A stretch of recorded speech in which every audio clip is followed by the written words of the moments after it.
On YouTube. Da, da, da, da, da. And I think it might be. Oh, wow. Now we're Um, live. there we go. We are live. Okay. Hello, everyone. I'm back. I want to share with you some things I've discovered or learned to be true since I began studying the course so many years ago. Let's see. Oh my gosh, I think I've been studying the course for maybe 20 years. That's amazing. uh, to me. So I recently suffered a loss and I used everything I could find in the course to deal with it because I had no intention of living in the dark again. I have such a difficult time with dealing with the loss of a loved one that I remember turning to the course years ago and just not being able to find what I was looking for because I was so lost in grief. I lost my young niece, and it just seemed like everything stopped. And, as usual with the ego script, several things were happening all at once. It wasn't just uh, her death, but we had closed on the house of my dreams and we were moving the day after her funeral. If you can believe that. That was just unbelievable to me that all these things were happening like all at once. And I had a lot of trouble. It took me maybe about 2 years to really emerge from the ether and finally say, oh, okay, this is the life I have now. And it doesn't include my niece in my daily life, but I can still go on and do things normally. But it took me about 2 years to get to that point.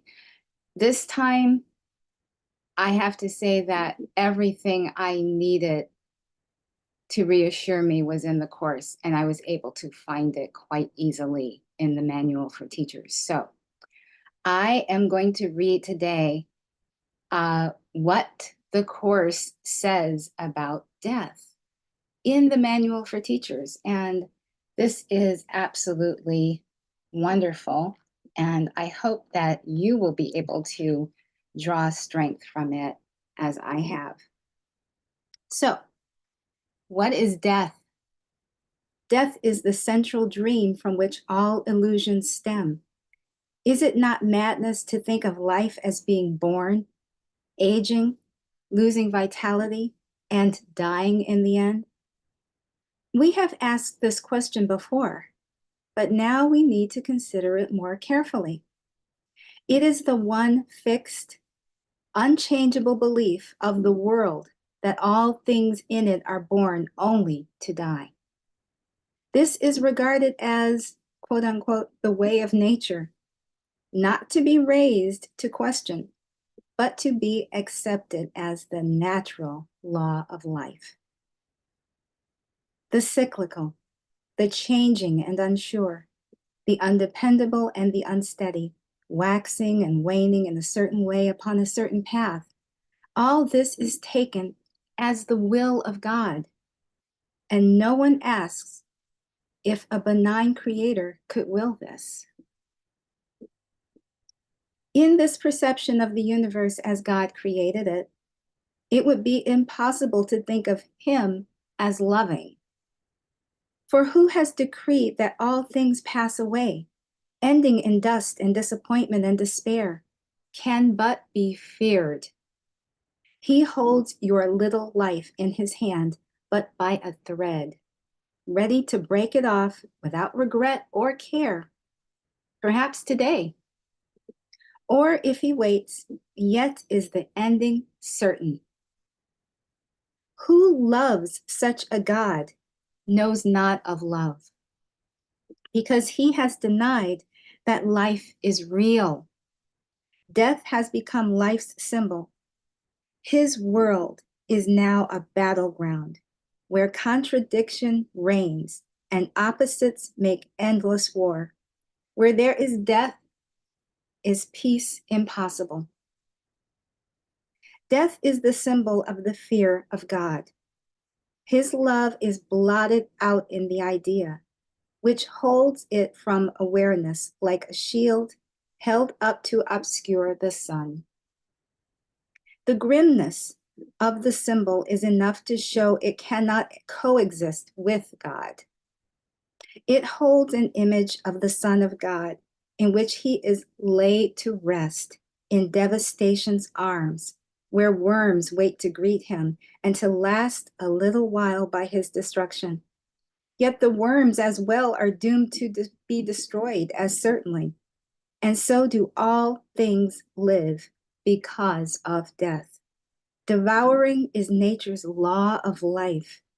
God is insane and fear alone is real.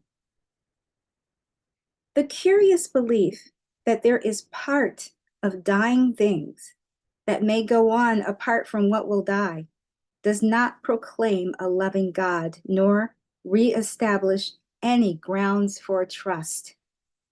If death is real for anything, there is no life. Death denies life. But if there is reality in life, death is denied. No compromise in this is possible. There is either a God of fear or one of love. The world attempts 1,000 compromises and will attempt 1,000 more. Not one can be acceptable to God's teachers because not one could be acceptable to God. He did not make death because he did not make fear. Both are equally meaningless to him. The reality of death is firmly rooted in the belief that God's Son is a body. And if God created bodies, death would indeed be real, but God would not be loving. There is no point at which the contrast between the perception of the real world and that of the world of illusions becomes more sharply evident. Death is indeed the death of God, if he is love, and now his own creation must stand in fear of him. He is not father, but destroyer. He is not creator, but avenger. Terrible his thoughts and fearful his image. To look on his creations is to die. And the last to be overcome will be death. Of course, without the idea of death, there is no world. All dreams will end with this one. This is salvation's final goal, the end of all illusions. And in death are all illusions born. What can be born of death and still have life? But what is born of God and still can die? The inconsistencies, the compromises, and the rituals the world fosters in its vain attempts to cling to death and yet to think love real are mindless magic, ineffectual and meaningless. God is, and in him all created things must be eternal. Do you not see that otherwise he has an opposite? And fear would be as real as love. Teacher of God, your one assignment could be stated thus: accept no compromise in which death plays a part.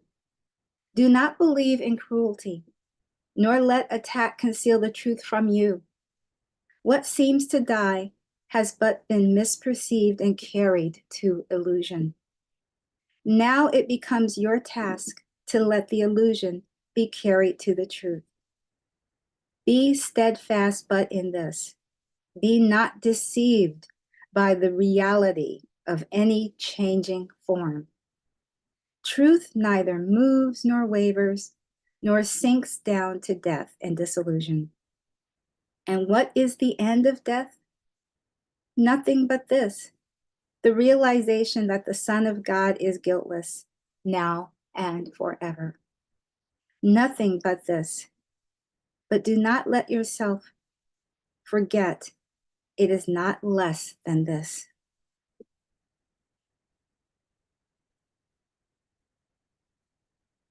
Now, I read that the morning after we had Bella euthanized. It was hard, it was difficult, but I did not find myself crumbling the way I used to. I've had companion animals for years. I used to have a real fondness for rats, and I had them for a very long time. But every 2 or 3 years, the heartbreak would come because rats really don't live that long. 3 years tops. Then they start getting tumors and, various forms of cancer popping up here, there, and everywhere. And no matter how many surgeries, treatments, holistic healthcare practitioners, there's nothing I could do as an individual to make them live longer. It was just impossible. And I did spend a lot of my time and money and emotional reserves to do it, but it just wouldn't work. And that is what the Course tells us again and again and again. If you are depending on something in this world of illusion to work, it's not going to. Don't put your faith in it. Because, and another thing is that I was so attached to each and every one of my rats, and I've had many over the years. I just could not hold up under losing them. It was just really, really devastating. So Jim, after the death of my last rat, Sujata, he said in his usual tactful manner, well, maybe we should get a dog. The rats don't have much of a shelf life. So I thought, yeah, the dog would be nice. So we got a dog, and that was Bella. And Bella became just the light of our lives. She's so funny, and she was the runt of the litter. Oh my goodness. She was small, a whippet, and a small whippet really looks like an Italian greyhound. I mean, she was just so thin and spindly and just adorable. And I just thought she was the most amazing dog. She had the most interesting personality. And this is another way the ego tries to win at the game of life. So dogs live longer. I did read that whippets tend to live about 12 years. So I thought, this will be a nice long relationship. But the thing is, human lives are long in comparison. And I just did not consider that I would still be here 20 years later or 15 years later, and Bella would be nearing the end of her life. And you see in, I don't know, it was like fast motion film that when Bella began to have health problems, her condition just deteriorated so quickly. And it just seemed like one thing after another.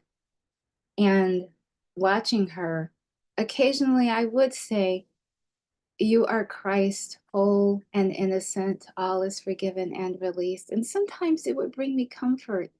And sometimes I think Bella knew what I was saying, or sometimes she would feel comforted by it. But I used that particular prayer. I don't know if you call it a prayer, but I did use that statement frequently as I saw her struggling to stand up to eat or struggling to go outside.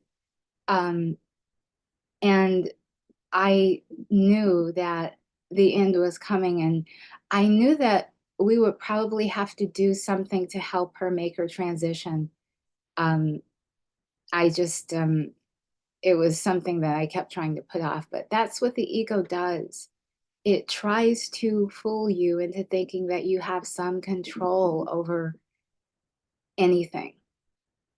And death is one of the things that, as a human being, we have to all admit that we don't have any control over it. I mean, we could try to put it off, but the script is written. What are we really putting off?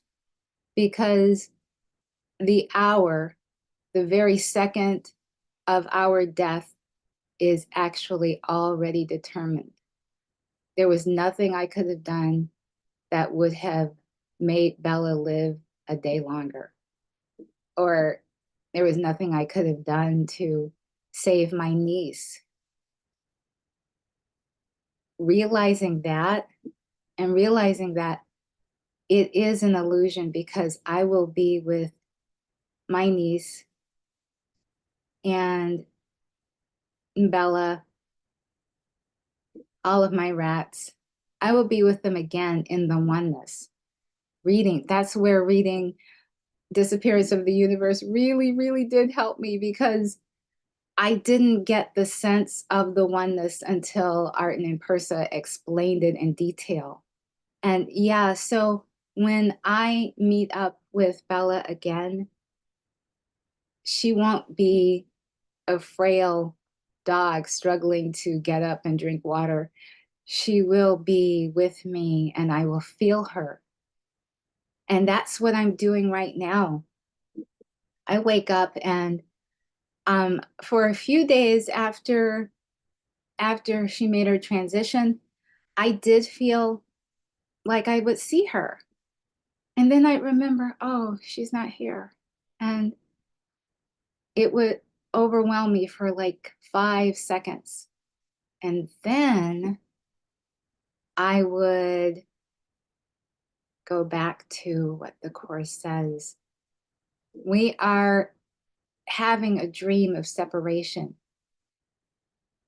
And each seemingly separated mind, body configuration out there is just acting the part that our mind assigned for this particular individual.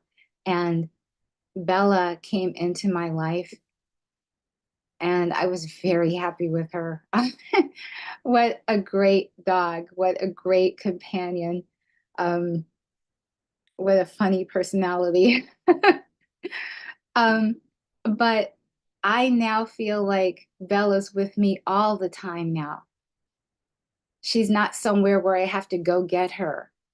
Um, she's not in a crate. She's not downstairs, but she's right here with me all the time. And that is how it is with all the loved ones that seemingly made their transition out of our lives. They are with us all the time. If you had any problem with a loved one who departed, maybe some grievance or something of that nature, it can all fall away. If there is something that you need to forgive, you can forgive it and it matters. If you genuinely forgive it, it actually counts. It doesn't matter that the person you're forgiving or the companion animal you seem to forgive, but we don't have a lot of forgiveness lessons with companion animals. I mean, I know Bella bit me once or twice. I laugh about that because, yeah, I was her person, and we were at the vet, and she had to get a little shot, and I was just holding her so that she wouldn't squirm. And I was the first person she saw when the needle went in, so she bit me. I was thinking, yeah, it hurts to be a mom. Anyway, any grievance you have, you can forgive it, and the same way you would do in person. I often like to forgive people in my mind, and I may write in my journal like a long scenario of us talking and forgiveness, and doing it in the way the course describes, forgiving what never happened, because my my perception of being a personal self requires that I have another individual to forgive. And in that sense, I can actually forgive them for what they didn't do, just as I would forgive myself for what I didn't do. And by not doing it, I I realized that in the illusion, we seem to be doing things to each other. Sometimes hurtful things, sometimes just irritating things, but it's not real. And in that sense, death is not real. No part of the illusion can be real. If you think that any part of the illusion is real, including the death of a loved one, you are hindering your progress on this path, because you cannot hold one illusion as truth and hope to really understand what truth is. The truth is God. That's the absolute truth. There is no other truth. God is, and that's it. God is, and we are all a part of God. We seem to be separate individuals. We seem to have a weird short life that is full of ups, downs, and ins and outs. But it's an illusion, and in that sense, we can psychologically remove ourselves. We don't have to be emotionally attached. I am all for experiencing your grief, because when you love someone in this life, in this illusion, the attachment to that person or entity or non-human animal companion can be so great. And you should recognize that you will feel a sense of loss when you're not able to interact with that person, that animal anymore. But as a course student, you can actually step back and say, yeah, I do have this in my life. I do have this one that I love in my life still. The love doesn't go away. So you still experience the love of that individual entity in moments, sometimes whole days. And it's wonderful. And that's what the Course has given me, a wonderful feeling to replace that sense of loss. And you can do it. We can all do it. but the belief, it takes years to actually believe strongly that that is the truth. And it's taken me years. I was studying the course at the time that my niece passed away. And still, I came close to a nervous breakdown. It was just unbelievable. My niece had epilepsy, and she called me one day and said that through Wayne State University, she was eligible for a clinical trial. It was an operation that would remove diseased tissue from her brain. And she was all for it. She had a young daughter, and she depended on her father and stepmother and various relatives to help her raise her daughter because she would have seizures.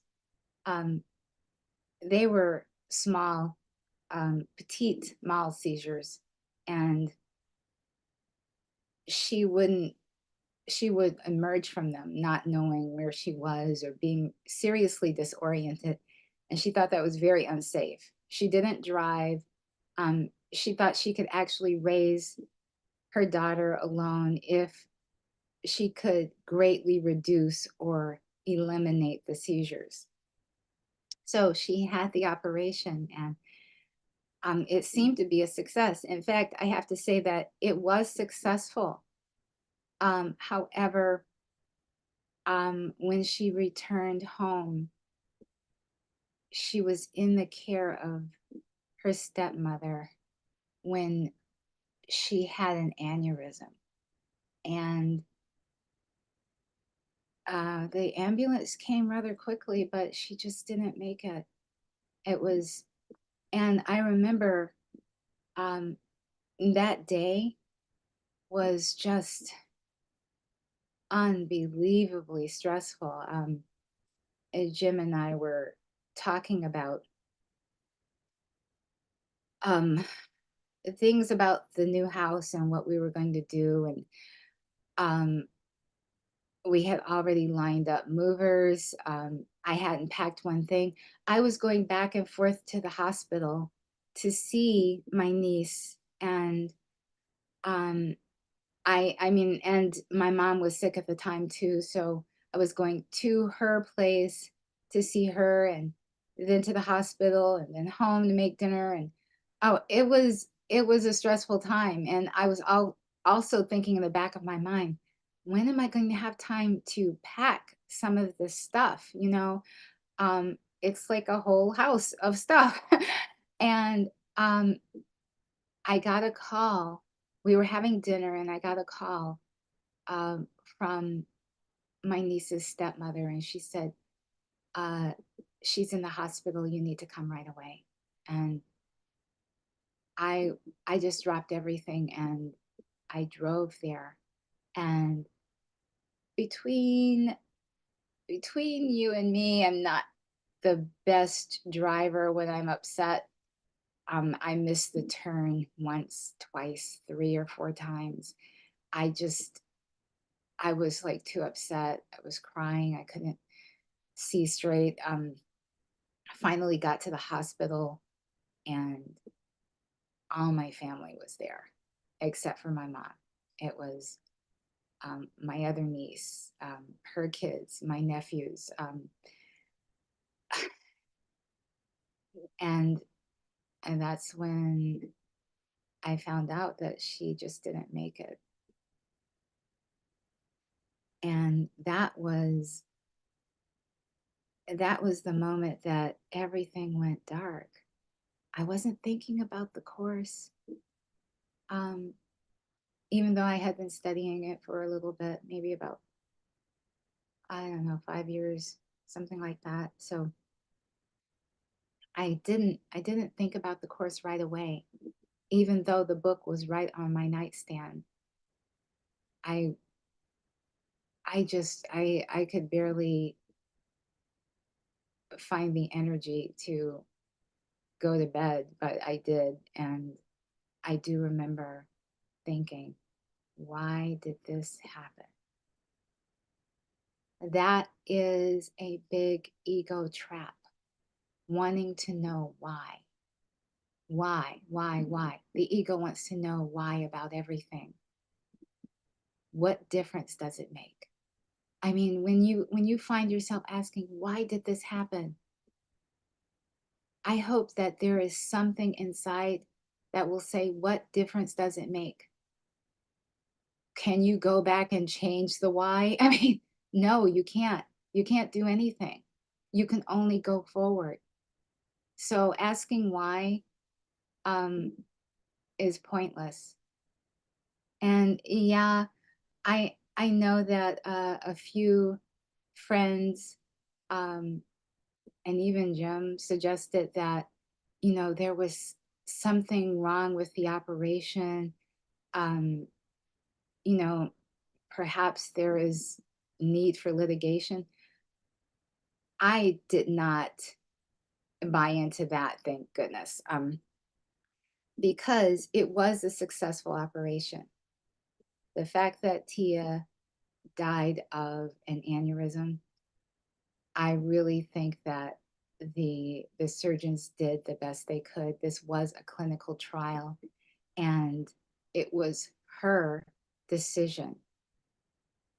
She volunteered for it, and I don't see why we should blame the medical establishment for what happened, which was going to happen anyway because the script is written. Now, that being said, I don't, I mean, every case is different, and this is not something that I think is course guided, but it was just my guidance not to do that. And I don't think that it would have helped anyway. So um, I I sought sources outside myself for healing and comfort. The week after her death, I sought the comfort of a psychic um, that I know of. I never actually felt the need to see a psychic. Um, I didn't feel like I had burning questions like that, but I did want to know that she was okay. Um, so I did seek, and this is another ego trap. There's nothing wrong with seeing a medium. There's nothing wrong with seeing a psychic. But just realize that you are seeking information and um, you're seeking reassurance for something outside yourself. You think that someone else can tell you how to feel or or what is truth. And the thing is, the Course tells us that we know what is true. Look within to the Holy Spirit to tell you what is true. Like, I believe that the Holy Spirit guided me not to buy into the thought of litigation because it just was pointless. And so I didn't. But when I saw the medium, I was, and I'm not a person who has skepticism about that kind of thing. I mean, the fact that I haven't seen mediums and psychics regularly over the years doesn't mean that I am skeptical about them. Uh, I actually believe that a lot of them are really gifted.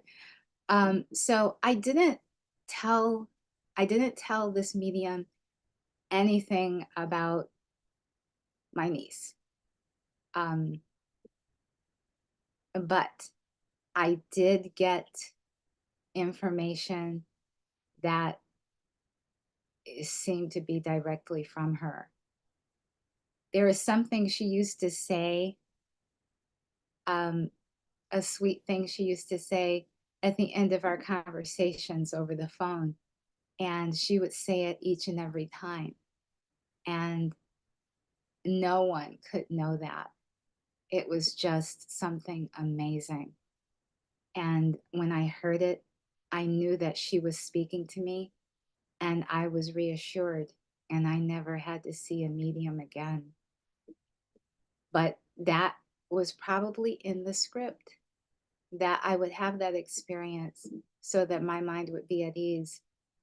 And I never worried about um, what was happening to my sweet girl, because I knew that she was okay.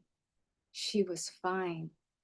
And later on, when I read The Disappearance of the Universe, I knew that that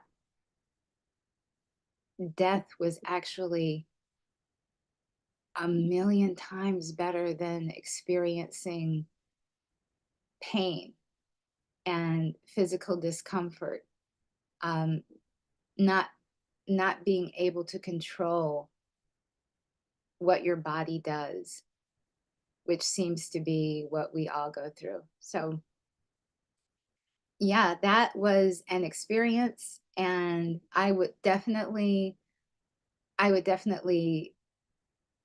neither recommend it nor discourage someone from seeing a medium or psychic. I'm just saying that always remember that the truth is within you. So if for some reason you're thinking, I really want to see a medium, I really want to see a psychic, and you you don't have access to one or you can't afford it, just remember that you can turn to the Holy Spirit however you feel guided to do that. Uh, some people will pray, um, speak words aloud. I never do, actually. Even even regarding our Bella, I went to bed one night and I was thinking, I don't want to do this. I mean, by this I mean euthanizing Bella at the vet's office. Bella could not stand going to the vet. And every time she even knew we were going to take her there, she began to have this nervous shedding thing where hair was just falling out here, there, and everywhere. Um, but I thought there has to be something else. So I was asking the Holy Spirit for help. I just didn't articulate it. And I went to bed, and I get up every morning at 4. This morning when I got up, I just didn't want to get up because I knew this was the day we were going to drive Bella to the vet's office and have it done. And I just couldn't face it. And then out of the blue, I picked up my phone and I went to Facebook Messenger.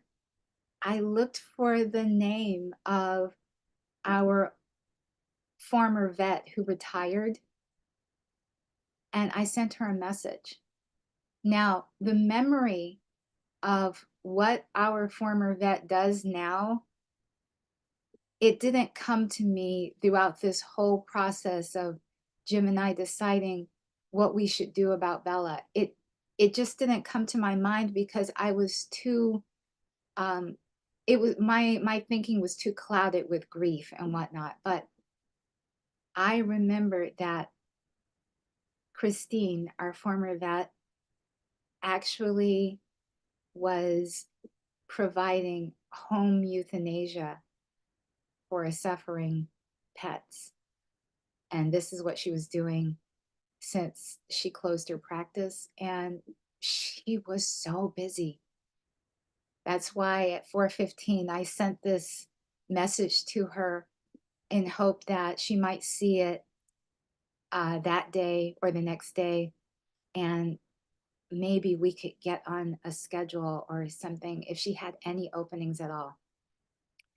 So every half hour, I was checking my phone to see if I got a response. And around 8:30, I knew it just wasn't going to come. So I was steeling myself to take Bella to the vet, and Jim was going to go with me.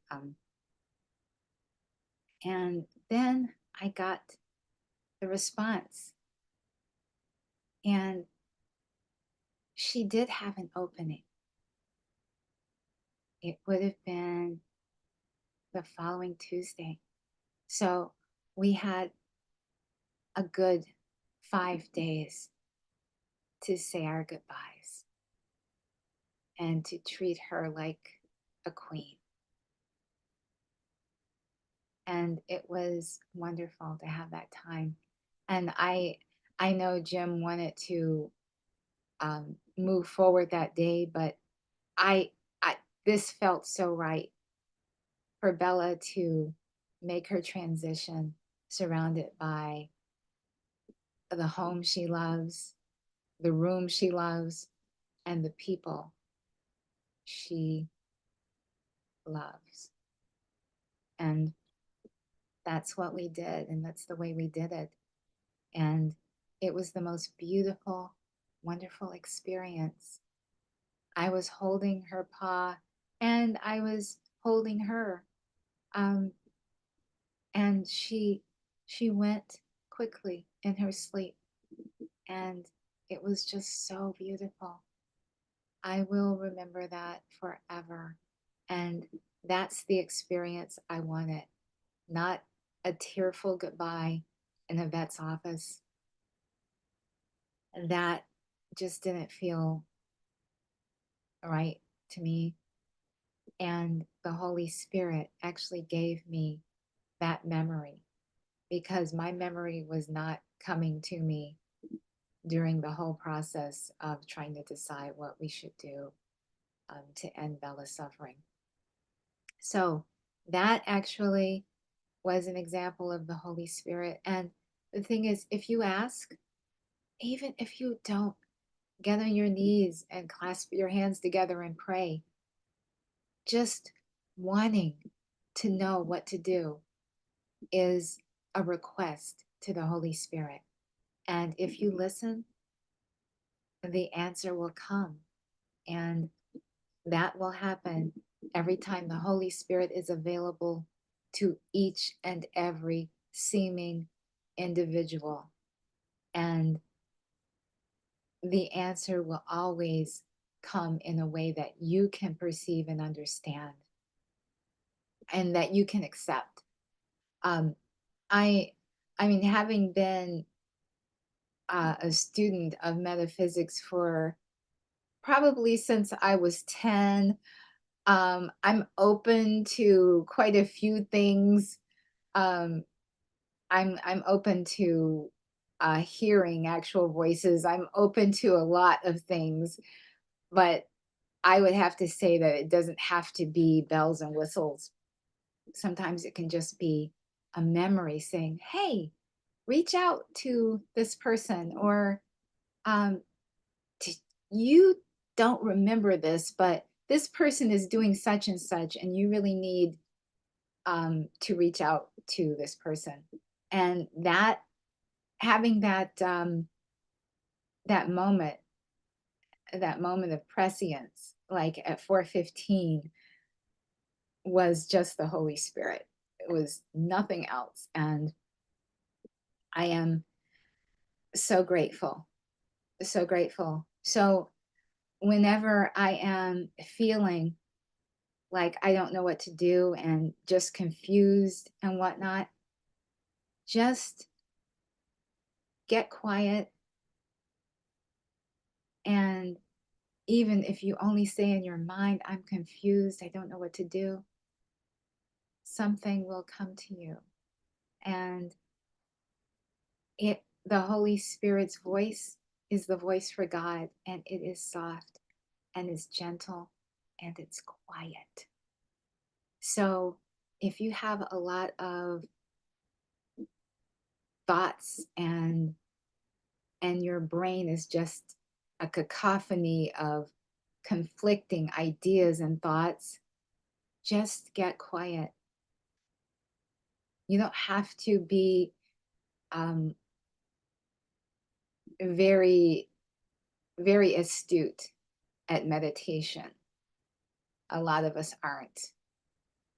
But you can become quiet, or you can quiet your mind just by taking a step back and closing your eyes and letting all thoughts just drift away, drift away, drift away. And then there's a quiet space where the Holy Spirit can actually tell you something, give you some information, impart some wisdom. But it's a quiet thing. And I don't know how to describe it because I didn't hear any voice, but the idea to reach out to Christine was just, it's what I needed. And it came. And even sometimes you think, oh, I need this answer right away. I need to know this right away. And in the back of your mind, the ego is trying to tell you, well, the Holy Spirit is not going to get back with you that soon. Um, you're just going to have to make your own arrangements and, just hope that maybe the Holy Spirit will talk to you, after certain things have gone down. No, have faith. If you're really going to trust this thought system and what the Course has to say about our relationship to God and the Holy Spirit, trust that there there is no time. The Holy Spirit doesn't say, well, there are 24 hours in a day and I have time to get back with maybe 250 people and answer their requests. The Holy Spirit doesn't work like that because there is no time, and the Holy Spirit is everywhere all the time in everyone's mind because there's only one mind. And so the Holy Spirit is always answering, always responding. You don't have to worry about you're stressing out their limited time. There is no limited time. There is no time. Just reach out and you will receive an answer, and have that kind of faith, no matter what it is, no matter what decision you have to make. And I would like to say, oh my God, have I been talking for that long?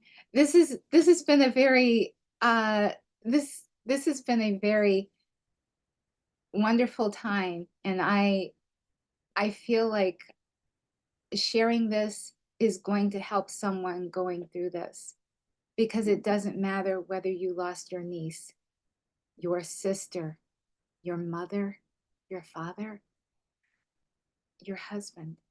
It doesn't matter who it is or who it seems to be in the illusion. Loss hurts. Loss is painful. But we can turn that loss into a thing of beauty just by listening to this thought system that tells us that the world cannot possibly be real and death cannot possibly be real because God wouldn't create it. God is all loving, or he is an evil game player. There are two thought systems, and it seems that traditional religions tells us that God is all loving. However, he does have a temper. However, he can be vengeful. However, he can play little mind games with us, just like we're pawns on a chessboard. No, God's none of those things. God is all loving, and an all loving God would not let us suffer here on Psycho Planet. An all loving God would not force us to say goodbye to the ones we love the most. There is no goodbye, and we don't have to relinquish our loved ones to the ethers. There is no death. Oh my God, that's my sister. Okay, I am going to have to actually call her back as soon as I'm done here. So I'm going to wrap things up now. I hope this has been a help to anyone going through or going through the seeming loss of cherished member of your family. And by your family, I mean, oh, that's my sister again. Okay, I will call her back. Thank you so much. And I will be with you all again next week when I'll be reading still from Living A Course in Miracles by John Mundy, PhD. We are almost to the end of the book, but there's still so much wonderful writing going on here. So we probably will finish with it this week. Thank you so much. Thank you, Lydia. I love you. We'll see you next week. Bye-bye. Talk to your sister.